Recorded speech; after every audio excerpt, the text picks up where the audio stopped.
ఒకటి అమరావతి నిర్మాణంలో మొదటి మెట్టు అని చెప్పేసి ఇక్కడ వార్త వస్తున్నాం మహాపత్రికలో. సీఎం శాఖలోనే అరాచకమ్మ. కానామేడ్ సర్వే నెంబర్లు 11/33, 11/34లలో ప్రభుత్వ భూమి దురాక్రమణ, అక్రమ నిర్మాణాలకు ప్రజాప్రతినిధుల అండ. సైట్ వైపు వెళ్ళే కాళ్ళు విరుగుతాయి. అధికార పార్టీ నాయకుడు హుకుం జారీ అంటే అటువైపు వెళ్తే కాళ్ళు విరుగుతాయని చెప్పేసి అధికారులకు ఎమ్మెల్యే అల్టిమేటం చేసిందట. అధికార పార్టీ నాయకుడు హుకుం కూడా జారీ చేసిందట. ఆవేదన వ్యక్తం చేసిన ఓ ఉన్నతాధికారి. నోటీసులు ఇచ్చి చేతులు దులుపుకున్న టౌన్ ప్లానింగ్ అధికారులు. ఆగని బహుళ అంతస్తుల కమర్షియల్ అక్రమ నిర్మాణాలను అడ్డుకోవాలని ప్రశ్నిస్తే మేము కాపలా కూర్చోవాలా అంటూ ఏసీపీ బుకాయింపు. స్పెషల్ టాస్క్ ఫోర్స్ నోడల్ అధికారి ఎక్కడ? నోరు మెదపని కలెక్టర్, సీఎంసీ కమిషనర్. సీఎం స్పందించాలని కోరుతున్న స్థానికులు. ఇది సీఎం శాఖలోనే ఇంత అరాచకం జరుగుతుందని చెప్పేసి మనం ఇక్కడ మహాపత్రికలో వార్త వస్తున్నాము. ఏదైతే ఈ కానామేట్లో ఉన్నటువంటి 11/33 సర్వే నెంబర్ 11/34 ఉందో ఈ ప్రభుత్వ భూమిని దురాక్రమణకి కొంతమంది ప్రజాప్రతినిధులు అండాదండలతోనే ఇదంతా కూడా ఈ నిర్మాణం జరుగుతుందట. ఆ సైట్ వైపు వెళ్తే కాళ్ళు విరగొడతా అని చెప్పేసి ఒక అధికార పార్టీ నాయకుడు వార్నింగ్ కూడా ఇచ్చిందట. అధికారులకు ఎమ్మెల్యే కూడా అల్టిమేట్ అంటే అధికారులు వెళ్తారు కదా చర్యలు తీసుకోవడానికి, అటువైపు వాళ్ళ అధికారులు వెళ్తే మాత్రం వాళ్ళ సంగతి చెప్తా అన్నట్టుగా ఎమ్మెల్యే కూడా వాళ్ళకు వార్నింగ్ ఇచ్చిందట. ఇది కథ. ఆవేదన వ్యక్తం చేసిన ఓ ఉన్నతాధికారి. రాష్ట్ర ముఖ్యమంత్రి స్వయంగా నిర్వహించే మున్సిపల్ శాఖలోనే అరాచకం రాజ్యమేలుతోంది. కానామేడ్ ప్రభుత్వ సర్వే నెంబర్లు 11/33, 11/34లలో సుమారు 4,000 గజాల ప్రభుత్వ భూమిని ఆక్రమించి బహుళ అంతస్తుల వాణిజ్య సముదాయాలు యథేచ్ఛగా కొనసాగిస్తూ రియల్ మాఫియా సీఎం శాఖకే సవాల్ విసురుతుంది. అక్రమ నిర్మాణాలను అడ్డుకోవాల్సిన స్థానిక ప్రజాప్రతినిధులు రియల్టర్లతో కుమ్మక్కై అధికారులను బెదిరిస్తూ నిర్మాణాల వైపు వెళ్ళే కాళ్ళు విరగొడతాయంటూ అధికార పార్టీకి చెందిన ఓ నాయకుడు హుకుం జారీ చేయడం స్థానికంగా చర్చనీయాంశంగా మారింది. ఆక్రమించిన భూమి విలువ సుమారు 100 కోట్ల రూపాయలకు పైమాటే ఉంటుందని స్థానికులు పేర్కొంటున్నారు. గుడినే కాకుండా గుడిలో లింగాన్ని మింగినట్టుగా ప్రభుత్వ భూమినే కాకుండా ప్రధాన రహదారిని సైతం ఆక్రమించి ఎలాంటి సెట్ బ్యాక్ లేకుండా ఇక్కడ అక్రమ నిర్మాణాలు చేపట్టడం రియల్టర్ల బరితెగింపునకు నిలువెత్తు నిదర్శనం. ఓ ఎమ్మెల్యే సంబంధిత ఉన్నతాధికారులకు నిర్మాణ పనులను అడ్డుకోవద్దంటూ అల్టిమేటం జారీ చేయడంతో టౌన్ ప్లానింగ్ అధికారులు కేవలం నోటీసులు ఇచ్చి చేతులు దులుపుకున్నారని, అక్రమ నిర్మాణాలను అడ్డుకోకుండా చోద్యం చూస్తున్నారని బహిరంగంగానే విమర్శ వినిపిస్తున్నాయి. నోటీసులు ఇచ్చిన నిర్మాణ పనులు ఎందుకు ఆగడం లేదని స్థానికులు సంబంధిత ఏసీపీని ప్రశ్నిస్తే మా ప్రాణాలను పణంగా పెట్టి కాపలా కాయాలా అంటూ బుకాయించినట్లు వారు ఆవేదన వ్యక్తం చేస్తున్నారు. సీఎంసీలో ఇంత అరాచకం జరుగుతుంటే అడ్డుకోవాల్సిన స్పెషల్ టాస్క్ ఫోర్స్ నోడల్ అధికారి ఎక్కడ అంటూ స్థానికులు ప్రశ్నిస్తున్నారు. ఇది కథ. ఆడ అధికార పార్టీ నాయకులు మద్దతుంటారు వాళ్ళకి. ఒక ఎమ్మెల్యే డైరెక్ట్ అధికారికి బెదిరిస్తాడు, అటు పోతే నీకు కాదు తిరుగుతాయని చెప్పేసి. ఇటు పోలీసుల దగ్గర పోతేనేమో మీకు అక్కడ కాపలు కాయని చెప్పేసి పోలీసులు చెప్తారు. మరి ఎక్కడికి వెళ్ళాలి? ఇప్పుడు ఈ సర్వే నెంబరు దురాక్రమణ ఏదైతుందో సర్వే నెంబర్ 11/33, 11/34 ఇది ప్రభుత్వ భూమి. 100 కోట్ల పై మాటనే ఆ భూమి విలువ. ఇప్పుడు అది మరి అక్రమంగా నిర్మిస్తారు. ఇప్పుడు ఆ బాధను ఆ కథను చెప్పడానికి ఎవరి దగ్గరికి వెళ్ళాలి? ప్రజావానికి పోతేనేమో ఆ చెత్తబుట్టలకు పోతున్నాయి.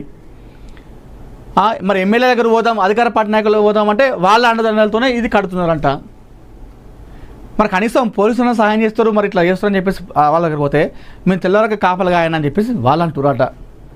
మరి ఇప్పుడు ఇక్కడ వీళ్ళకి ఎవరు వీళ్ళకి కాపాడతారు? వీళ్ళని ఎవరు కాపాడాలి? ఇప్పుడు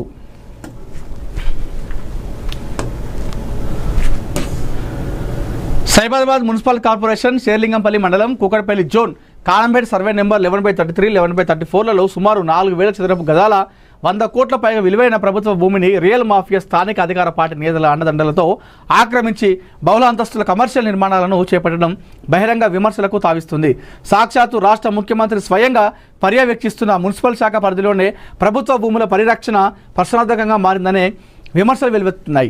ప్రస్తుత మార్కెట్ విలువ ప్రకారం ఈ భూమి ధర 100 కోట్లకు పై మాటే ఉంటుందని స్థానికులు పేర్కొంటున్నారు. హైటెక్ సిటీ, ఫైనాన్షియల్ డిస్ట్రిక్ట్, ఐటీ కారిడార్కు సమీపంలో ఉన్న కానామేడ్ ప్రాంతం ప్రస్తుతం నగరంలోని అత్యంత ఖరీదైన ప్రాంతాల్లో ఒకటిగా పరిగణించబడుతుంది. అలాంటి ప్రాంతంలో ప్రభుత్వ భూములు సైతం కబ్జాదారుల బారిన పడుతుండడం స్థానిక ప్రజలను తీవ్ర ఆందోళన గురి చేస్తుందని వారు ఆక్షేపిస్తున్నారు. ప్రభుత్వ భూముల పరిరక్షణ బాధ్యత వహించాల్సిన రెవెన్యూ అధికారులు అక్రమ నిర్మాణాలను అడ్డుకోవాల్సిన టౌన్ ప్లానింగ్ యంత్రాంగం కళ్ల ముందే అక్రమ నిర్మాణాలు కొనసాగుతున్నాయని స్థానికులు ఆరోపిస్తున్నారు. నగరంలో అత్యంత ఖరీదైన ప్రాంతాల్లో ఒకటిగా పేరొందిన కానామెట్లో ప్రభుత్వ భూములపైనే నిర్మాణాలు సాగుతున్నాయనే ఆరోపణలు వస్తున్నప్పటికీ వాటిని అడ్డుకోవాల్సిన యంత్రాంగం మాత్రం మౌనంగా ఉండడం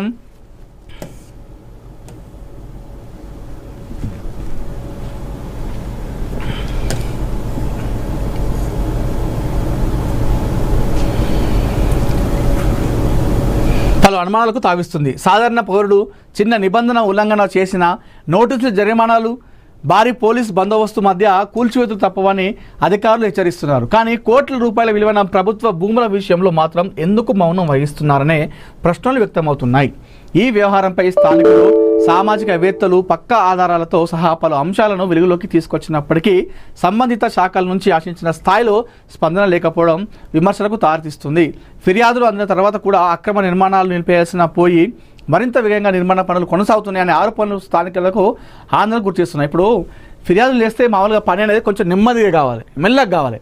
కానీ ఇక్కడ కంప్లైంట్ చేస్తే పని ఫాస్ట్గా చేసేస్తారు. ఇక అంటే 5 నెలలు చేసేటువంటి పని నిర్మాణం జస్ట్ 1 నెల 2 నెలలు అయిపోయేటట్టు చేస్తారు. పొద్దంతా అదే పనిగా. ఫిర్యాదు రాకముందేమో మార్నింగ్ వచ్చేటోళ్ళు చేసి వెళ్ళిపెట్టేవాళ్ళు. ఇప్పుడు కంప్లైంట్స్ పోతున్నాయి కాబట్టి పొద్దంతా పని చేస్తున్నారు. ఇక తొందర అయిపోకూడదురట. చట్టం కంటే రాజకీయ అండదండలే బెండిగా మారాయనే చర్చ జోరుగా సాగుతుంది. ప్రభుత్వ భూముల పరిరక్షణ కోసం రెవెన్యూ శాఖ ఉంది. అక్రమ నిర్మాణాల నియంత్రణకు టౌన్ ప్లానింగ్ ఉంది. అక్రమణల నిరోధానికి ప్రత్యేక వ్యవస్థలు ఉన్నాయి. అయినప్పటికీ కానామెట్లో పరిస్థితి మాత్రం దానికి భిన్నంగా కొనసాగుతుండడం ఆశ్చర్యానికి గురిచేస్తుంది.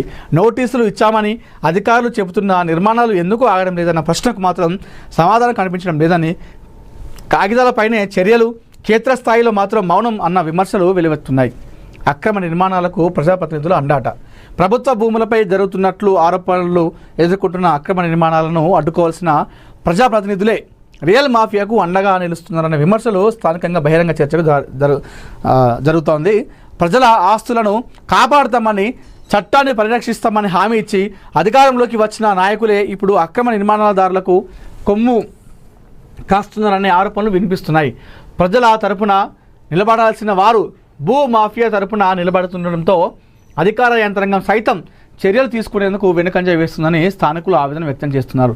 ఫిర్యాదులు, ఆధారాలు, ప్రజల నిరసన ఉన్నప్పటికీ చర్యలు లేకపోవడం వెనుక రాజకీయ ఒత్తిళ్లు ఉన్నాయనే అనుమానాలకు మరింత బలాన్ని చేకూరుస్తున్నాయి. మరి ఇది వాస్తవమే. ఇప్పుడు ఎమ్మెల్యేలు డైరెక్ట్గా మేము కాపాడతామని చెప్పేసి ప్రతిజ్ఞ చేస్తారు. ఎమ్మెల్యే అయ్యేటప్పుడు ఏ వ్యక్తికి కానీ ఏ వ్యవస్థకు కానీ మేము కొమ్ము ఖాయమని చెప్పేసి ప్రతిజ్ఞ చేస్తారు. మరి ఇక్కడ తీరా వాళ్ళు గెలిచిన తర్వాత